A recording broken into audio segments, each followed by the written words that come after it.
The fulfillment of these themes was interpreted by many individuals as a trigger point in time, and nothing less than the opportunity to enter a new evolutionary stage. It was not a time of harvest, but a time to plant new seeds of consciousness. Harmonic Convergence was the response to these ideas. It was a vision of people all over the world, bringing together their cultures, traditions, and beliefs, honoring their differences, and joining together in unity to celebrate the harmony of all life on Earth. At its very heart lay an affirmation of life and living.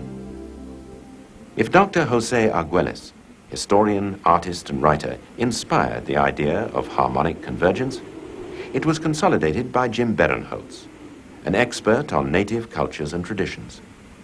He urged people to celebrate at sacred sites, places sacred to the planetary folk soul, which have been gathering points for worship and celebration since the dawn of humanity. It was to be a celebration of Gaia, a celebration of the Earth as a living, conscious organism, a time to acknowledge humanity's connection with the Earth as home. It was a vision which brought response. It inspired imagination and the creative will to action. People gathered in thousands, in hundreds, in ones, twos, and dozens at sacred sites all over the planet, sometimes traveling thousands of miles to participate at their chosen place. They simply came, often not knowing why they had come. This is the story of that event, as it took place in Glastonbury, England. Rich in its own myth and legend, it hosted the largest gathering in Britain, outwardly representing countless small groups and individuals who participated throughout the British Isles. On a worldwide basis, there was no single, centralized organizing body. On a local community level, individuals and groups willingly took on the need to bring the event into being. There were many ideas, but no fixed forms. It simply emerged, unfolded, organically and freely. In Glastonbury, the newly formed Hope Foundation took on this vision and spearheaded preparations. And we had a beautiful backdrop, and you had all... We're all saying the same thing. We have to create this event now amongst ourselves. No one is walking into a situation that's pre-planned. In other words, they're not being done to. They're having to create it. They're having to do it for themselves. Information was passed on from friend to friend across continents during the months, weeks, days, and hours beforehand. Some people had prepared for years for the event. Others were caught into its spirit as it happened. Closer to the front. Yes. And maybe, the one strong message that keeps coming through, perhaps minute by minute, day by day, is that there's no holding back, that it's time to really commit, time to say yes to a project or to an ideal, to a goal that is perhaps greater than ourselves. But yet in it we are just one small part of this project. To say yes, to commit to action, which is worthy of our human dignity, which is true to ourselves, but at the same time brings out that which is best in ourselves and helps to bring out that which is best in other people. Activities in Glastonbury began on the evening of August the 15th, as 400 people from all parts of the globe filled the small town hall to overflowing. Final preparations for the events were being completed. The images of diversity were present side by side in harmony. I want to acknowledge very much the team that has been working with me over the last few months, bringing this together, and particularly in the last few weeks, working night and day. Sorry about that.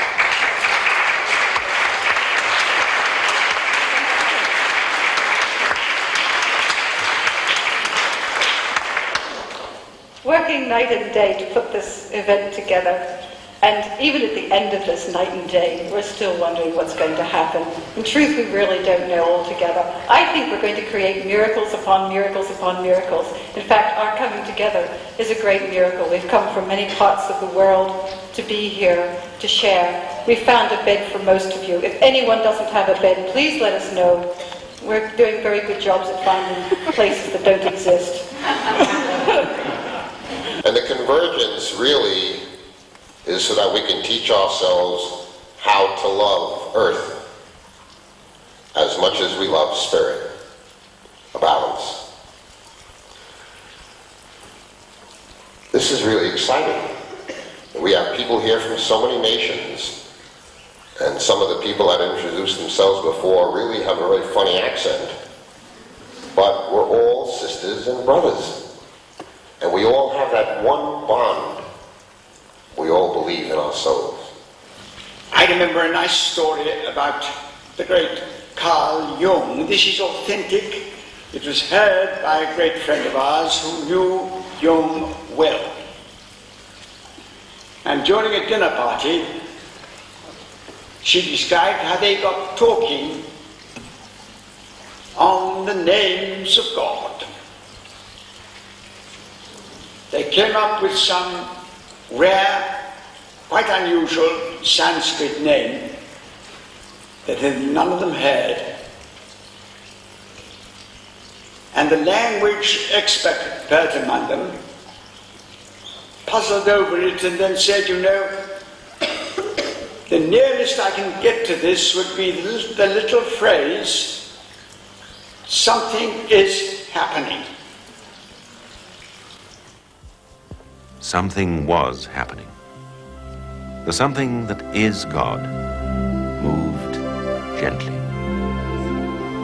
In the hours before the dawn of August the 16th, several hundred people were gathering on Glastonbury Tor, in the knowing that this sunrise was being welcomed all over the world by thousands of unknown companions.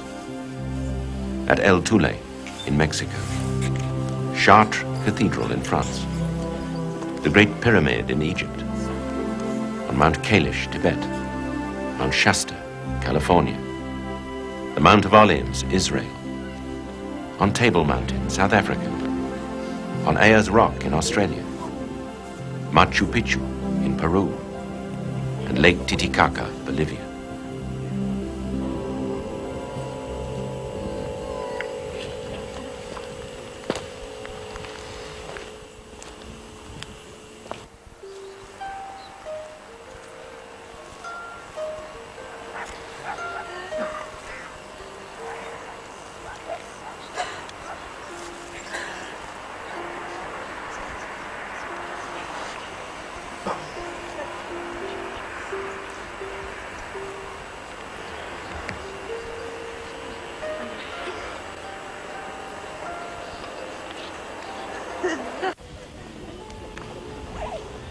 As the light of the sun moved across the face of the land, it greeted the earth, Gaia herself. There were those who simply bore witness.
from my experience, it's a wonderful awakening. It's like it represents our planet coming of age.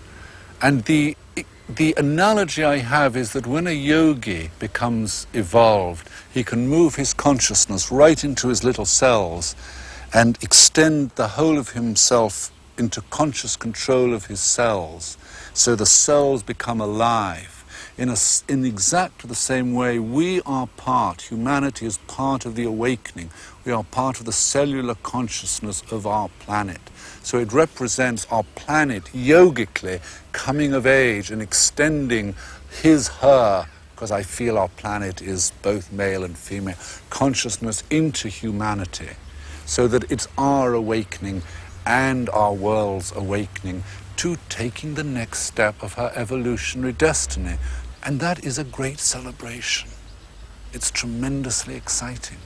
Because if you remember, the great Teilhard de Chardin talked about the notion of a great omega point, a point of synthesis, unifying all of life, towards which all of life is converging. Well, the harmonic convergence represents the coming together of humanity towards this point of synthesis. So what is gathering us, what has gathered us all here, is the heart of our world, extending itself into all the little cells and say, come together and celebrate my awakening.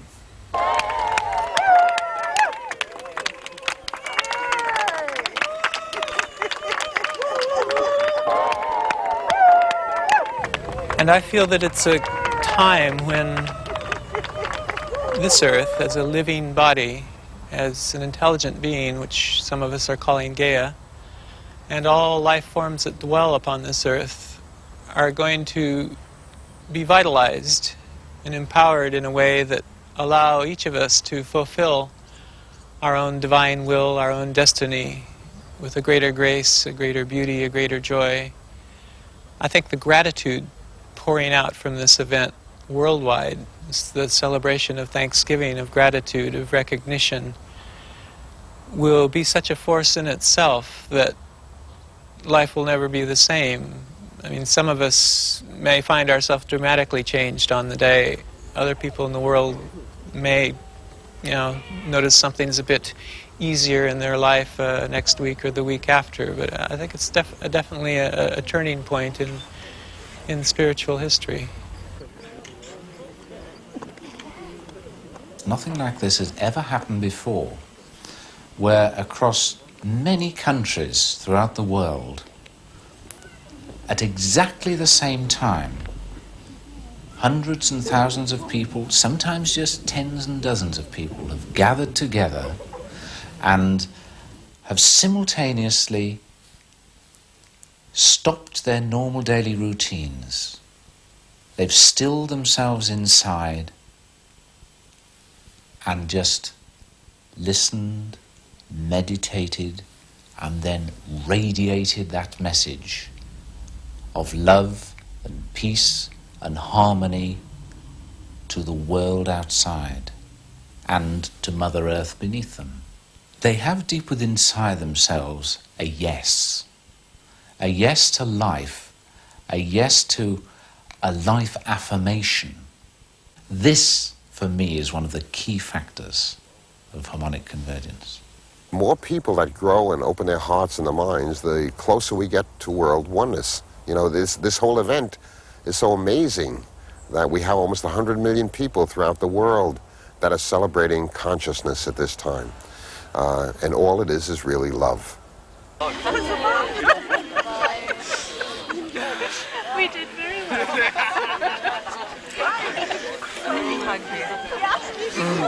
Why not? Why not? Why not? Happy New Age. There was something to celebrate about. That the event took place at all was extraordinary. That it could be conceived of in the first place was even more so.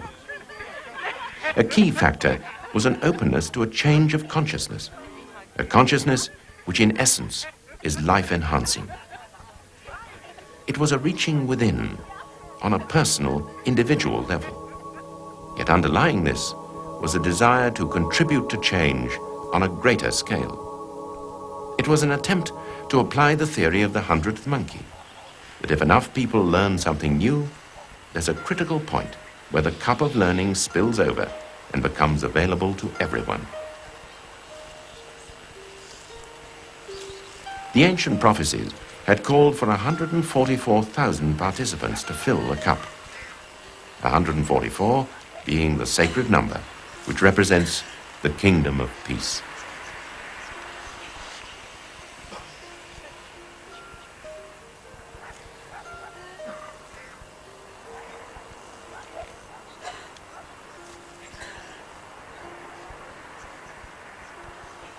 Dr. Rupert Sheldrake, author of A New Science of Life and present in Glastonbury, has been evolving his own theory through scientific research.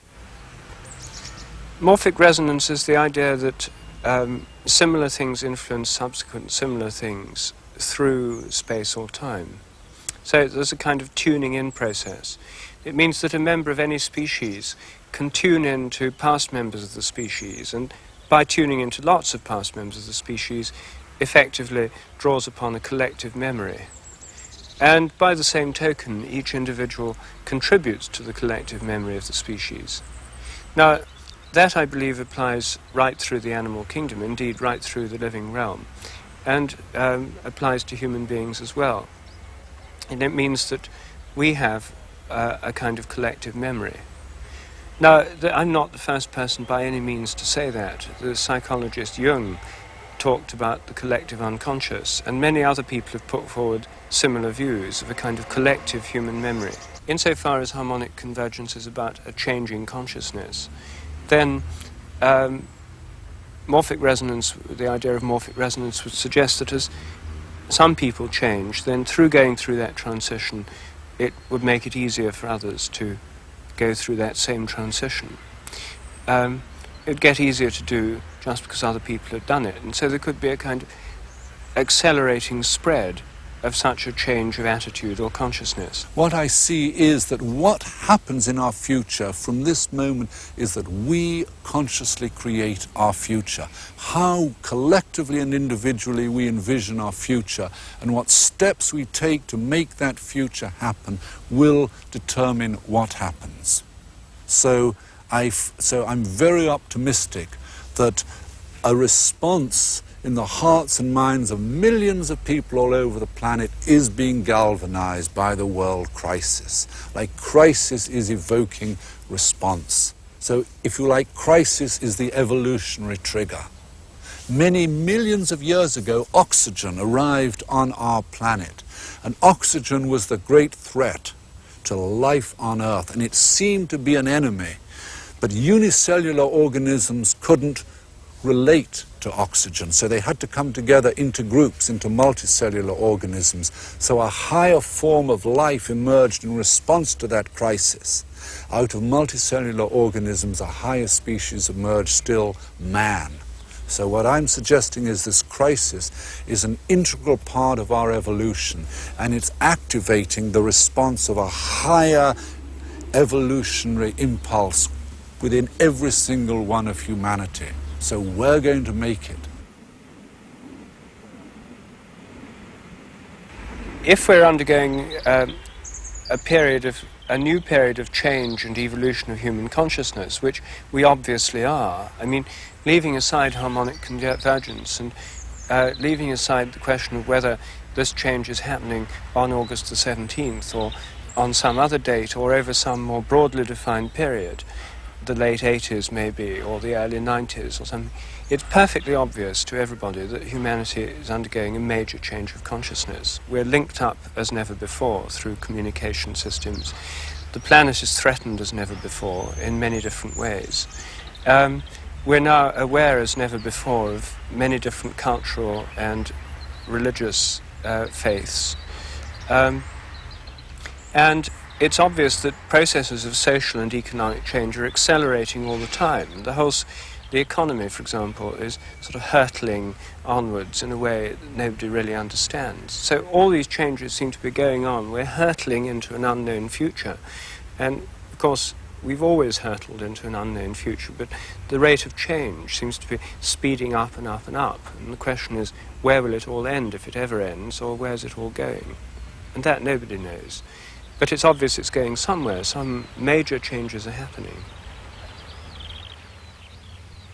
What's happening here is that we are finding people beginning to take a creative approach, that we're beginning to focus on what we do want. We're beginning to learn techniques for visualizing what we want, using imagery, using visualization, and we're beginning to ask the question, what do we really want as individuals or as organizations,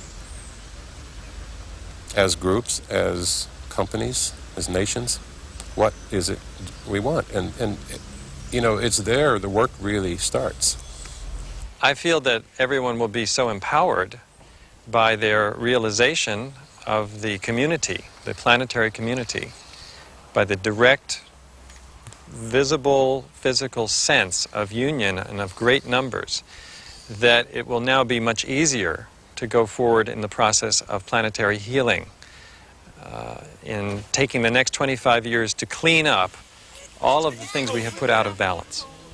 Because without doing that, it doesn't matter what our philosophy is, it doesn't matter what our high ideals are, without having a proper relationship with the planet as home, it will be difficult to realize the less tangible things.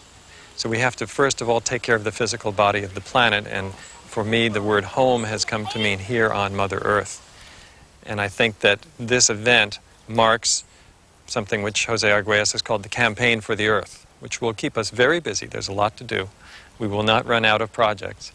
And I'd like to see this happen on the level of individual lives, communities, and businesses, and then finally reaching the level of governmental programs. But this is the start of that campaign.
I don't know if we're ever going to have an ordinary life ever again. We're going to take a lot from us here with us. But when I look into the future and think especially about our children, I'll be able to say, I was here. Yeah, special time. Because it's I guess it's part of our journey, you know, our Grail journey, our own journey, the spiritual journey, I guess. And yeah, to be here at this time is very special. Yeah. To be here when the earth is reborn. Yes, it is special, Just and be we'll be here. able to share that with our children, and when we go back to Australia too. And say, we were at Glastonbury when your new world was born. I think for me, to be able to spend time with lots of people who seem to feel the same way about the earth, to sit with them, to pray and to meditate, to look at them, smile, shake hands, hug, talk about the earth and nature. This last few days for me has been really good just to be a part of that. Harmonic convergence, represented outwardly by so many human beings, was essentially an inner event, an event of the heart, not easily seen by the casual observer. It was a declaration that we are now a planet that can meditate, pray, and celebrate together. From here, the possibilities are endless. Harmonic convergence was a statement of intent to rewrite the planetary script.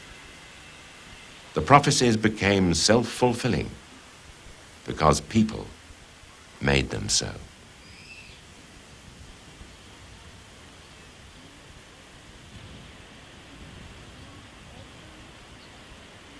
In every piece of this earth, in every piece of the body of man, we have a portion of us that is God. And we are coming to a point where we're really allowing that part to shine through. And as it grows and as we mature and as we learn what we need to know and Gaia learns what she needs to know, and together as a group soul we learn what we need to know, more and more of that will shine through. So I guess we are becoming God.